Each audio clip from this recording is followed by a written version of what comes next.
Well-organized satanic groups are creating a reign of death and destruction, which cannot be ignored. I just want the paper, the visa.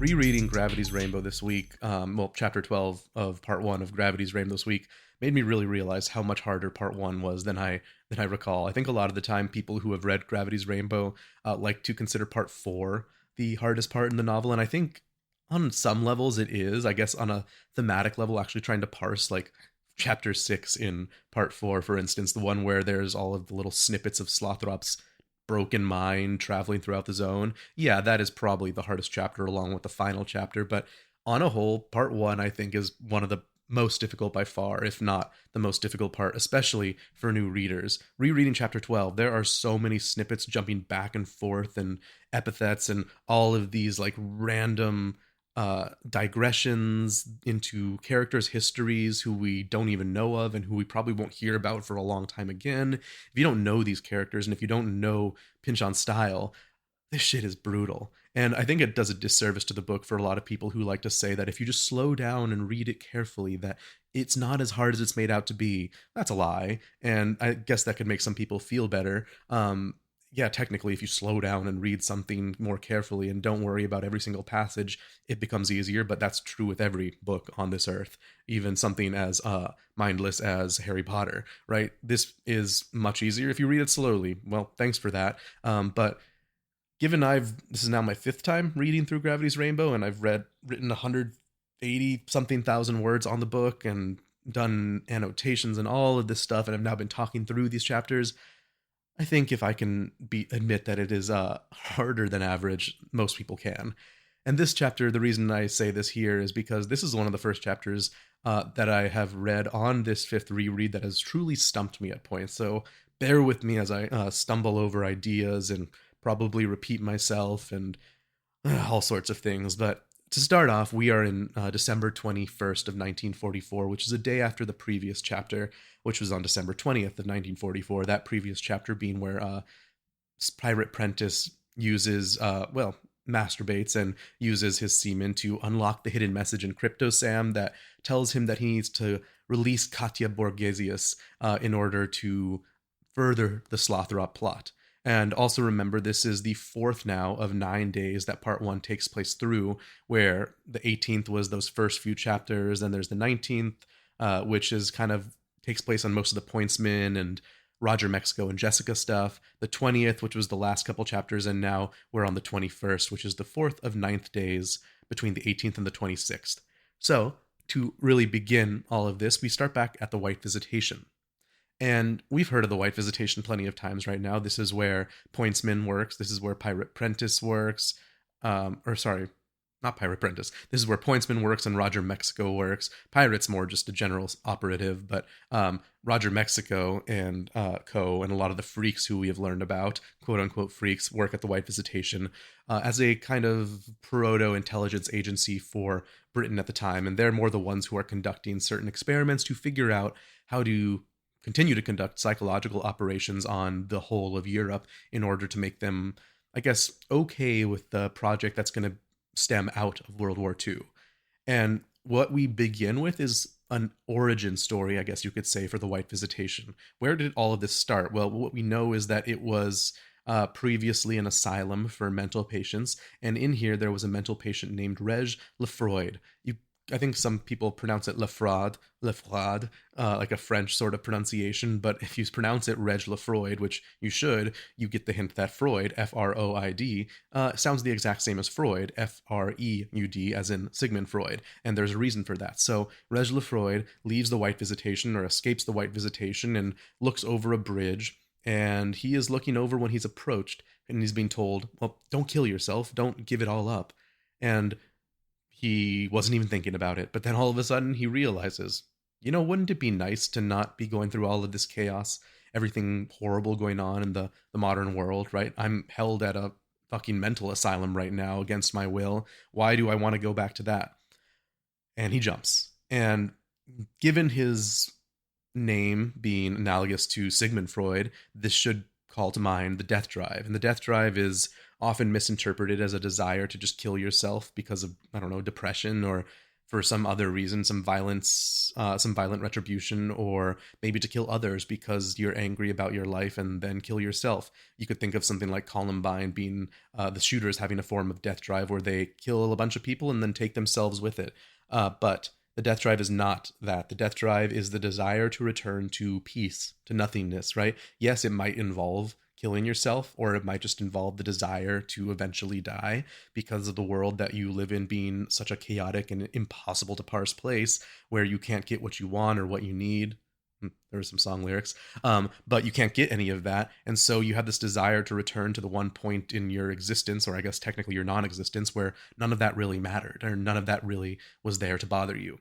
And given we're starting this origin story with the white visitation in this form, we can kind of see why the white visitation evolved to what it would eventually become. And what this is it has instilled the death drive in so many people. What it would become would continue to increase the chaos of the world and to, well, as we see after Regis Lefroy's death and the fall of Paris, they set up radio transmitting centers next to here that beamed messages out to mainland Europe. And we are now seeing that this death drive is being pushed out into the rest of the world. This chaotic existence that is going to basically make everyone's life except those in power a living hell is now not just being siloed off in the white visitation, and is not just being siloed off into England and the UK, Great Britain, and all of that. It is now being transmitted out into the rest of the world. And you could really look back in time, right? I'm writing a lot about Mason and Dixon. The same thing was occurring then as well, where the colonization of the Americas and the colonization of so much of the world via the UK or via Great Britain was being done as this increased control over the world, which increased the death drive, the desire to die and to return to nothingness or return to times past, that the rest of the world would eventually succumb to because of colonization, or in this case, in Gravity's Rainbow, because of the coming wars and the coming intelligence agencies and the coming imperialism that the UK and America will actually begin instilling on the rest of the world. And what are these operations that the white visitation, as a analogy for intelligence agencies as a whole, I guess, are going to be implementing on the whole world? Well, the first one that we hear about here is called Operation Blackwing, which is something that is furthered by someone known as Myron Grunton. Myron Grunton thought about Operation Blackwing for a while, but it got really little funding until, of course, America came into the war. And when SHAEF, the organization that Slothrop worked for, SHAEF, when they came, they were like, oh, this is something we need to fund. And what is Operation Blackwing? Well, I'm going to go over it in two respects. I'm going to go over it in what Operation Blackwing literally is in the novel Gravity's Rainbow, and then I'm going to talk about what it is analogous to in terms of American history or in terms of European history. So to start, Operation Blackwing is literally a psychological operation to make white Europeans or white English people. Sorry, my cat is attempting to cuddle me right now, and it's in a very inopportune place because she wants to get where my mic is. All right, if you hear some scratching, it's her. But so Operation Blackwing is this desire to get white Americans, white Europeans, blah, blah, blah, into a fear about Africans or diasporic Africans or African Americans or European Africans, whatever black people there are, whichever black people there are on this continent. They want to make sure you're terrified of them. And this plot is to instill this fear through a sense of making the Europeans feel as if the black populations on Europe are out there to get them. They literally created a fake group who we'll learn it's not fake, but I'll get to that in a second.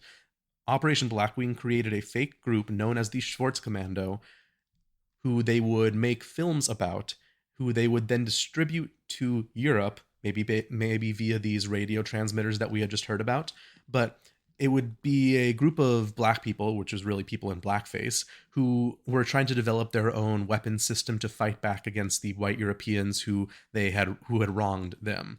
And How do you see that emerge in the real world? Well, we'll get to that, but just think Black Panthers. And so these videotapes and this propaganda was created, which would literally make the white people in Europe fearful of the black communities that they might live near. But as we'll learn later in the novel, it turns out that the Schwarzkommando really do exist. But it's important to note, Myron Grunton and the White Visitation did not know that the Schwarzkommando or the Zone Herero existed. Why is that important? You could look at this in a few ways, right? You could say, well, they were predicting that the black populations in Europe would want retribution against the Europeans for destroying their nation. And by their nation, what I mean is Namibia, which is in this book known as Pseudo-West Africa, because the Herero population there was genocided by the Germans and was genocided by Europe. And so were many, many, many African colonies, or I should say African nations, which were eventually turned into colonies. And so they did want retribution. So maybe the White Visitation was just predicting this and was trying to instill this sense of security, I guess not security, was trying to prepare Europe for such a thing to occur. Why is it so bad that they're doing this if it's actually happening? They did not know it was happening. And if we now look at the actual Zone Herero, we can see there is a reason they want retribution. They were quite literally genocided. They came here and they were now still being treated in a fashion that was violent. Whether it was physical violence or violence via policy, it was still violence. And so their retribution is something that you cannot really be mad at them for. The very fact that Operation Blackwing was being conducted against them, which would bring violence onto them, is enough justification for them to want to seek retribution in the first place. Yes, they were seeking retribution, probably not even knowing that Operation Blackwing existed, just like Operation Blackwing didn't know they existed. But the very fact that the white Europeans were willing to implement something like this against them after they had already been wronged is enough to justify the Zone Hereros or the real Schwarzkommandos' retribution against them. Now we can take all of this and look at it in terms of the American 1960s, since, as I've been saying, this book is really about the American 1960s through the lens of, the world's 1940s. So we can look at the 1960s being this era where there were so many black liberation movements popping up around America, one of them being the Black Panthers, which is the most perfect example or the perfect comparison toward the real Schwarzkommando.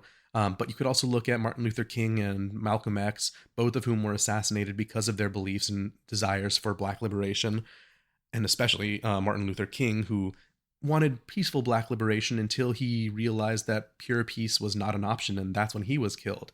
So we have these three, I guess, most common touchstones. Martin Luther King eventually coming to terms with the fact that pure peace was not the path forward toward black liberation. We can then see Malcolm X, who always knew that pure peace was not the path forward for black liberation. And then we can look at the Black Panthers, who very much put the more defensive, in Malcolm X's terms, forms of black liberation at the forefront, where they would arm the communities, they would educate their communities, they would feed their communities for free. They were putting these quite literally communist or socialist practices or beliefs, theories into practice. So not only were the Black Panthers furthering these leftist movements, they were also arming themselves against those who might try to harm them. And now we can look at the Zone Herero again, right? They were looking for a bomb, arming themselves against someone who wanted to harm them. Can we blame the Black Panthers for doing such a thing based on how the black population in America was treated for, I was going to say decades, but for centuries? And then can we also blame them for arming themselves after those like Malcolm X and Martin Luther King were literally assassinated for these beliefs? I would say, and I hope you would say, no. So going back to the analogy, I guess you could say, of the Zone Herero or the Schwarzkommando, can we blame the real Zone Herero / Schwarzkommando for arming themselves and seeking retaliation against a group who was both literally violently oppressing them, and who's also barely even aware or not aware of their existence, and was still setting out to create forms of propaganda that would make the rest of Europe antagonistic and violent toward them? Again, I'd say no. But nonetheless, they were not getting much funding until America came in and realized, oh shit, we can use this too. This is perfect. And so, I'm sorry, I shouldn't say that there was no evidence that the Zone Huaro existed in the book. The Zone Huaro existed in the book. I think Pirate Prentice actually was said to have some intel on this, but this was like minor intel. And so there might have been some knowledge, but nonetheless, they did not really know about the real Zone Huaro or the extent to which the Zone Huaro were attempting to seek retribution.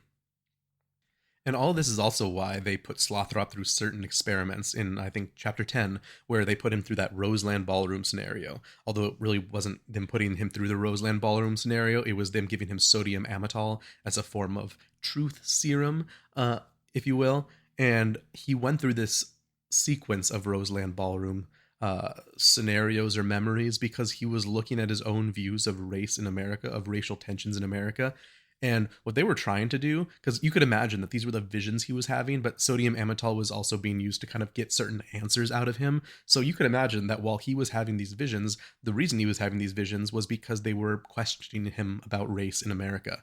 The reason they were doing this, remember, Slothrop is not the average American, right? Because the average American can be a lot of things, but Slothrop was the average American who intelligence agencies would want to be the average American. He was the white, middle-class, hyper-intelligent person who went to an Ivy League, who was willing to work for intelligence agencies, and who thought the war was necessary.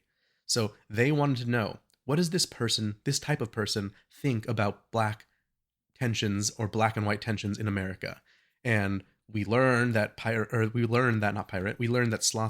has a lot of questions regarding his own inherent racism, right? He knows that not all of this is good. But it's not that they're trying to convince him to come to terms with these things. They want to know exactly what he thinks, because if they know what this quote unquote perfect white American would think about the black population in America, well, then they could more easily manipulate this type of person to feel animosity or hate against them, basically propagandize them to be violent against this population if need be. And then we see all of this ties into Pointsman's ARF, right? That's his, now I can't remember what it stands for, but it is the reason he's doing the experiments on the dogs, and it's all this abreaction stuff. It's basically asking if we could control or manipulate patients via certain forms of conditioning, like his Pavlovian conditioning, then we could make this color black, elicit a death drive, or even better, a drive to kill in the American population. That's why they created the Schwartz Commando. That's why there's all of these reiterations of the color black or the color Schwartz. Like I think they say Slothrop is the Black Sun, and his father Broderick is the Black Father, and we'll eventually learn of the Schwarzgerat, right? The black device. All of these iterations of black are supposed to instill this sense of fear against the black population in America at the time. And so that is why this conditioning, this Pavlovian conditioning, is also so important to the white visitation, because we can probably send out certain forms of propaganda just willy-nilly, just sending it out there via these radio waves and these transmitters, and it'll definitely affect a lot of people. But how do we actually instill true psychological conditioning in a population to ensure that the whole population, or the population as a whole, will believe these same things? Because, yeah, I mean, I hate to say it, but there are people who are way more susceptible to basic bitch propaganda, who might see something and be like, oh yeah, no, I've had some bad interactions with a couple of black people in my neighborhood, and that's definitely true. I definitely believe that. But there are also people who are going to be a little harder to propagandize, people who have the ability to think. Sorry, I was going to try and be nicer, but if you're easily manipulable like that, then you don't deserve it. So who are actually have the ability to think and parse through why certain things may be as they are in America or in Europe. And we can't just use straight up propaganda like a poster for that, or blatantly racist, or I guess you could say anything, blatantly racist or misogynist or anything, anti-LGBTQ propaganda on the TV, for instance, or on the radio. You need true conditioning. You need to find ways to work it into their minds. Whenever they see X, Y, or Z, it triggers a response in their mind, a negative response in their mind that will make them think as you want them to think. That right there is the purpose of the white visitation. To brainwash the population via psychology, via propaganda, via anything into, I mean, we could extrapolate this, I was going to say, into an animosity or hatred against the black population in Europe, but it's not just that. It is that, but it's not just that. It's similar to looking at like The Crown of Lot 49 as a feminist novel, because Oedipus coming up against all of these men who want something from her and refuse to give her anything unless she gives them something much greater in return, and then in the end will not give her anything anyway, right? That could be looked at as a feminist novel, but it can also be looked at as we extrapolate the idea of feminism into being an oppressed class as a whole, basically any form of oppressed class, any basically where the hegemonic structures are focusing their powers against the oppressed classes to get what they want out of them. Same thing here. The black population in Europe or in America is one thing, but this is being done to everyone. The whole point is to ensure that the preterite, the oppressed classes, stay preterite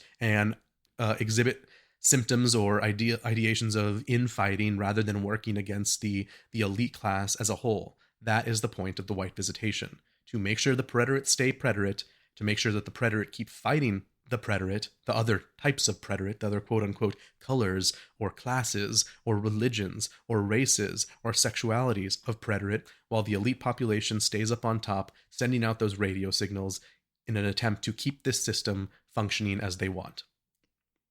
Then we move on a little bit later into Brigadier Pudding. This is one of the first transitions that I think a lot of people would consider kind of an odd one, and it gives people some struggle at first. But keep in mind, even if it seems unimportant, Brigadier Pudding does come up a couple times later, really one incredibly important scene later, and if you read it, you know what I mean. But keep him in mind. Remember Brigadier Pudding. Brigadier Pudding is the ostensible head, I guess you could say, of the White Visitation. He is what I have called the old guard.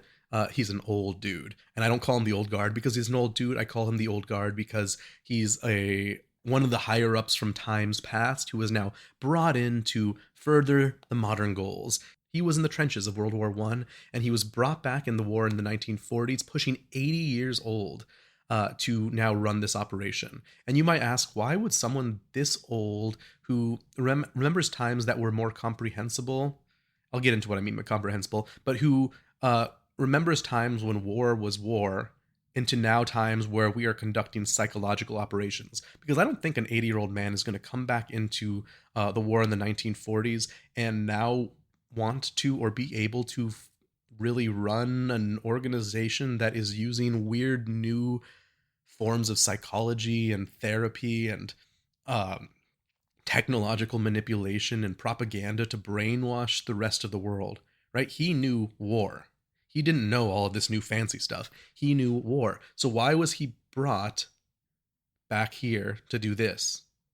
Before I get into why, I just want to, there's one important little passage here that is going to be pertinent in later chapters in part 2, but it does mention that he, while in the trenches of World War I, was very sensitive to the sense of shit and death in the trenches. He would, obviously smell the shit because the people would have to shit in the trenches, and that would not be a very pleasant sight. People would be dying in the trenches and then rotting, and that would not create a very pleasant scent. But all of these things are stuck in his memory now. They could be, if we could look back at abreaction, the idea of abreaction, these are the kind of things that would bring about a form of PTSD that the White Visitation would be able to tap into in order to manipulate him in some way to their will. And manipulate him in some way to their will? Isn't he the leader? Well, again, he was brought here for a reason. He cannot comprehend these new military ways. I'm going to read a passage out of Gravity's Rainbow, and this is going to be on page 76 and 77, very bottom of 76. It's the one that basically ends the last two lines of 76. And what this says is, quote, "Who can find his way about this lush maze of initials, arrows solid and dotted, boxes big and small, names printed and memorized? Not earnest pudding. That's for the new chaps, with their little green antennas out for the usable emanations of power, versed in American politics, knowing the difference between the New Dealers of OWI and the Eastern and moneyed Republicans behind OSS, keeping brain dossiers on latencies, weaknesses, tea-taking habits, erogenous zones of all who might someday be useful. End quote. I mean, and then the next line's also pretty important where it says, Ernest Pudding was brought up to believe in a literal chain of command. End quote. So, what is this? He was brought here without the ability to understand any of this. But who do you respect more than the old guard? Right? You look at these old presidents, Barack Obama, Ronald Reagan, I guess more in the time, well, not Ronald Reagan at the time when Pynchon was writing, that was a complete misrepresentation of history. Let's say you could look at FDR and these people who were part of the old guard, who were old when they were in office, or modern day senators who are very old. Who better than them? They're the ones who we respect. They're the ones who have the wisdom and knowledge to keep this country going. They've seen how it's all occurred throughout history. They've seen how things have changed. They know the path forward. But then you might ask, is somebody, let's look at today, is somebody like Donald Trump really the person calling every shot? Obviously, a lot can be said about how evil he is, but do you genuinely think that it was his decision and his decision alone to invade Iran?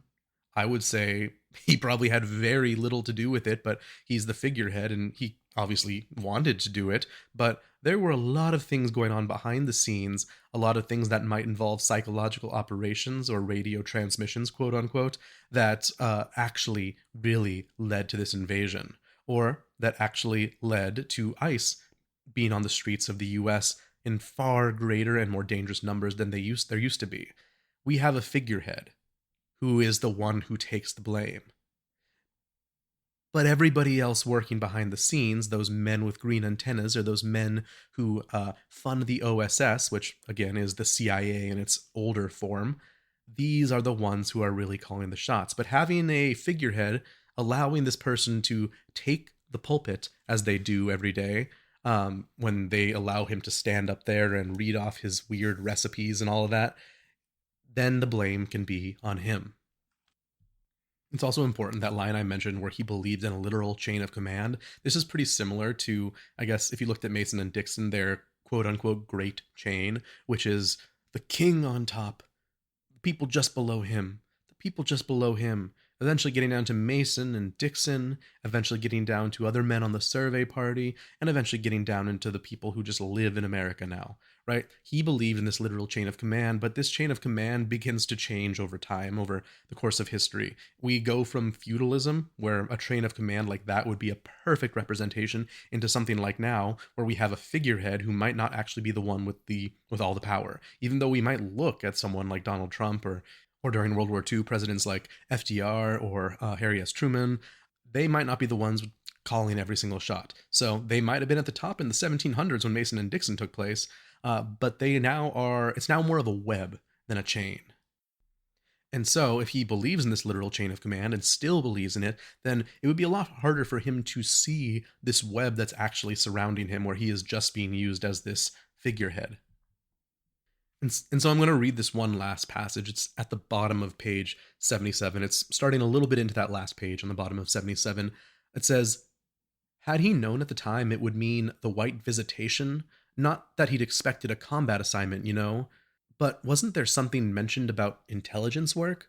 Instead, he found a disused hospital for the mad, a few token lunatics, an enormous pack of stolen dogs, cliques of spiritualists, vaudeville entertainers, wireless technicians, Kuists, Uspenskians, Skinnerites, lobotomy enthusiasts, Dale Carnegie zealots, all exiled by the outbreak of war from pet schemes and manias damned, had the peace prolonged itself to differing degrees of failure.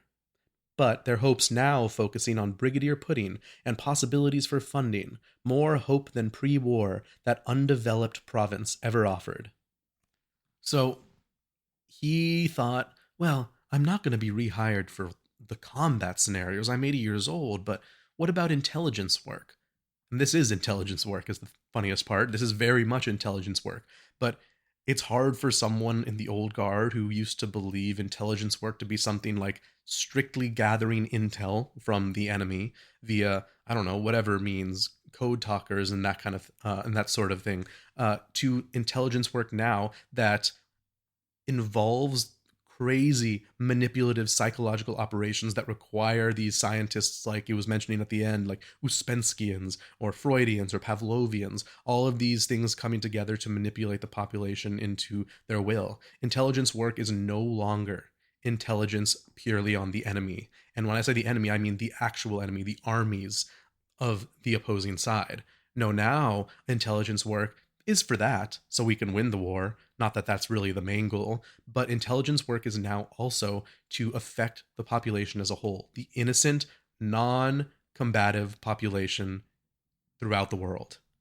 He thought he was going to be an intelligence, and little does he know, he is. It's just that intelligence, like war, has changed since the last time he was in combat. And then we get back into ARF, where you could say, well, all this propaganda, like if we keep seeing something like the Schwartz Commando as propaganda, doesn't that kind of obvious? And yeah, a lot of the propaganda is very obvious, but like we have this vision of Dog Vanya at the end of his here, eventually it says, quote, at the very last paragraph on page 78, quote, now that he has moved into equivalent phase, the first of the transmarginal phases, a membrane, hardly noticeable, stretches between Dog Vanya and the outside. Inside and outside remain just as they were, but the interface, the cortex of Dog Vanya's brain, is changing in any number of ways. That is the really peculiar thing about those transmarginal events. It no longer matters how loudly the metronome ticks. A stronger stimulus no longer gets a stronger response. End quote. We've gotten this idea before. At first, the stimulus needs to be strong. The hatred against these people needs to be brought up as fast as possible.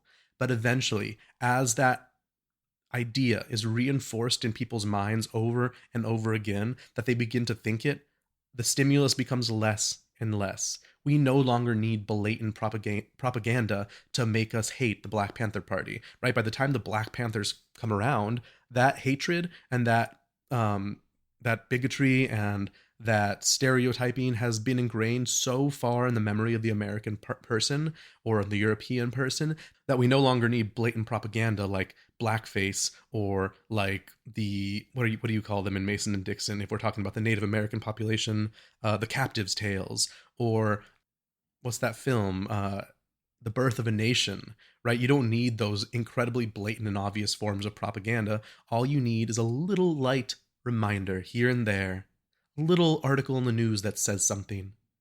And that is enough to keep that hatred going.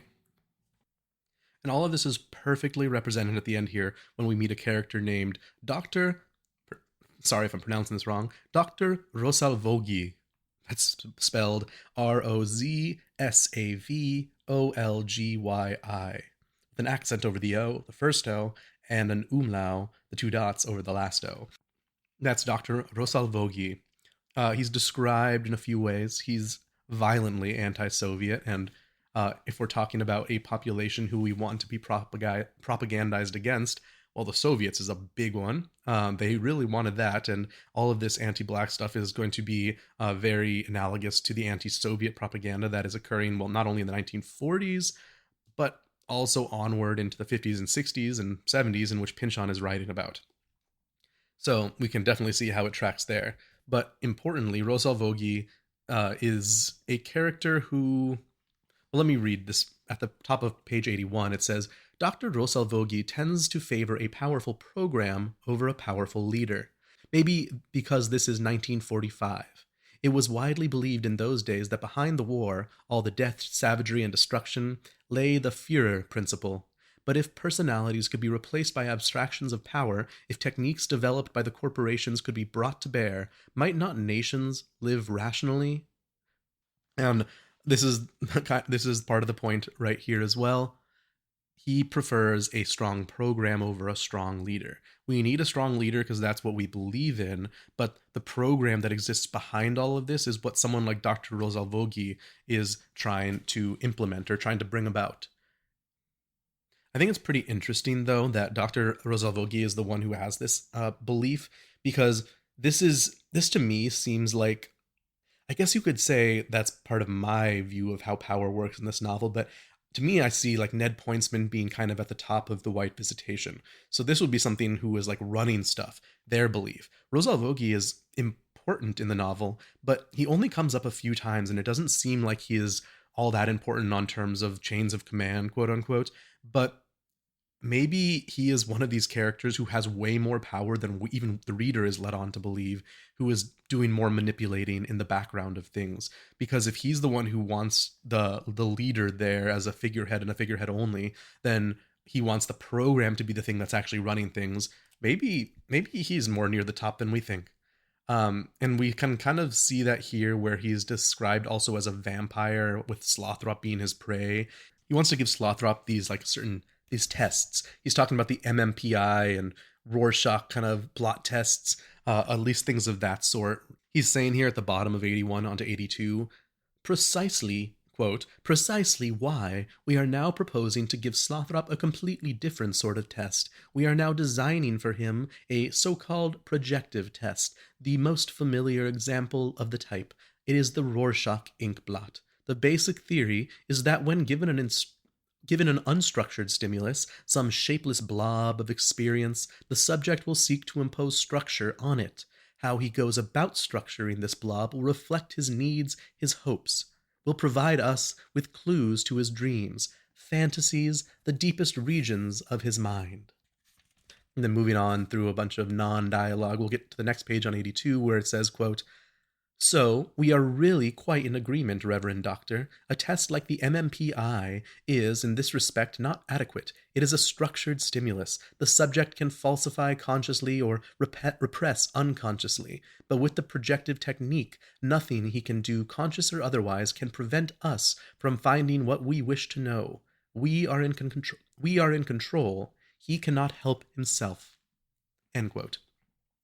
The Rorschach blot test is bullshit, as we all know, right? You don't see a random blob and tell what you see, and then that tells the doctor or the therapist or the psychologist what your subconscious is telling you, or what might be wrong with you. Why is that important? Well, because this is something that the doctor or a scientist can give and come to whatever conclusion they want to come to. This is also explored a little bit in Crying of Lot 49 with I think it's in the first chapter, when Dr. Hilarious gives Oedipa this, or talks to Oedipa about this Rorschach blot test and I think a TNT test or T something T test. These are kinds of pictures that are like Rorschach blot tests, and the reason is because he can then prescribe what he wants, right? He wants Oedipa to get on LSD to further his trials with LSD, which is analogous to MK Ultra. Same thing's going on here, where they can project these things like a Rorschach blot test onto Slothrop, and then they can provide the treatment that he needs. And so all of this comes together in a little final scene where we hear about the fresco on the ceiling of the White Visitation. And I'm going to read it here. There's not much to say about it. I'll kind of just tell you why it's there. But I'm going to read this last long-ish paragraph to you. Sorry about that if you don't want to hear me talk for a long time. I've already been doing so, but it's a beautiful passage, so. Quote, overhead, on the molded plaster ceiling, Methodist versions of Christ's kingdom swarm. Lions cuddle with lambs. Fruit spills lushly and without pause into the arms and about the feet of gentlemen and ladies, swains and milkmaids. No one's expression is quite right. The wee creatures leer, the fiercer beasts have a drugged or sedated look, and none of the humans have any eye contact at all. The ceilings of the White Visitation aren't the only erratic thing about this place either. It is a classic folly, all right. Is it buttery? Whatever. The Buttery was designed as an Arabian harem for miniature, for reasons we can only guess at today, full of silks, fretwork, and peepholes. One of the libraries served for a time as a wallow. The floor dropped 3 feet and replaced with mud up to the thresholds for giant Gloucestershire old spots to frolic, oink, and cool their summers in, to stare at the shelves of buckram books and wonder if they'd be good at eating. Whig eccentricity is carried in this house to most unhealthy extremes. The rooms are triangular, spherical, walled up into mazes. Portraits, study, and genetic curiosity gape and smirk at you from every vantage. The WCs contain frescoes of Clive and his elephants stomping the French at Plassey, fountains that depict Salome with the head of John, water gushing out ears and nose and mouth, floor mosaics in which are tessellated together different versions of Homo monstrous, an interesting preoccupation of the time, cyclops, humanoid giraffe, centaur repeated in all directions. Everywhere are archways, grottos, plaster floral arrangements, wall hung in threadbare velvet or brocade. Balconies give out at unlikely places, overhung with gargoyles whose fangs have fetched not a few newcomers nasty cuts on the head. Even in the worst rains, the monsters only just manage to drool. The rain pipes feeding them are centuries out of repair, ruining crazed over slates and beneath eaves, past cracked pilasters, dangling cupids, terracotta facing on every floor, along with belvederes, rusticated joints, pseudo-Italian columns, looming minarets, leaning crooked chimneys. From a distance, no two observers, no matter how close they stand, see quite the same building in that orgy of self-expression, added to by each succeeding owner until the present war's requisitioning. Topiary trees line the drive for a distance before giving way to larch and elm. Ducks, bottles, snails, angels, and steeplechase riders, they dwindle down the metalled road into their fallow silence, into the shadows under the tunnel of sighing trees. The sentry, a dark figure in white webbing, stands port arm in your massed headlamps, and you must halt for him. The dogs, engineered and lethal, are watching you from the woods. Presently, as evening comes on, a few bitter flakes of snow begin to fall. What is all of this last description supposed to represent? I mean, the chaos is really it. What do you have? You have all these different forms of architecture, from Arabian harems to sorts of like Doric columns to terracotta. You have all these forms of art that are plastered seemingly haphazardly. There's religious art, there's historical art, there's different forms of historical art, not even seeming to focus on the same aspect of history. There are mythologies from humanoid giraffes to cyclops. There are rooms that used to be used for certain purposes and are now used for those that no longer even give a hint to what they used to be used for. There are rooms that are in different shapes and sizes that seem to make no sense with each other. There are features like gargoyles whose purpose is to drain water, like as gutters, are not even there to serve that purpose anymore, but just to serve to this orgy of self-expression that the White Visitation was. And no one can comprehend any of it as a whole. You might be able to look at one piece of it and be like, okay, I understand why Clive of India's elephants are here. But what does this have to do with the Cyclops? And what does this have to do with the gargoyles? And why is it in a room that used to be used for pigs to bathe in mud in? That's the point of the White Visitation. You might be able to look at one aspect of propaganda and think to yourself, yeah, I can obviously see that the Schwartz Commando is not real, or I can obviously see that they're trying to get me to think this about the black population. But that's one thing they're trying to do. Go out further and further and take a step further, and you begin to see that this is only a part of the entire plan. When you start to look at the plan as a whole, it becomes impossible to comprehend what that plan might be. You might be able to tell yourself that you understand what capital T they are trying to get you to believe, but so many beliefs that you have are conditioning via these different psychological practices that something like the White Visitation has been transmitting out there for however many decades, if not centuries. You might be able to parse just one of them. You might be able to parse two or three and put them all together, but when that vast mosaic comes together, all you can see is one thing. When someone else looking at that exact same idea, looking at that exact same mosaic, is going to see something completely different. And if you tell yourself that you understand how all of this works together and comes together, you're just lying to yourself. Yes, you might look at ARF and be like, oh, I can see what he's doing with Pavlovian conditioning right there. You might look, like I just said, at the Schwartz Commando, and you could say, ah, yeah, I can see how they're trying to instill racial tensions between the white and black populations. You might look at Ned Pointsman, or you might look at Brigadier Pudding as sort of figureheads and tell yourself, yes, and say, yes, I see what they're doing. I can see how they're instilling a figurehead who's not really the one who's in control. And then you go out and you see the mosaic. And then you see, oh, just down the road is St. Veronica's hospital. That's another mosaic. And then you go just down the road and see another one. And then you realize you're still in England. And then you go out further and further and further.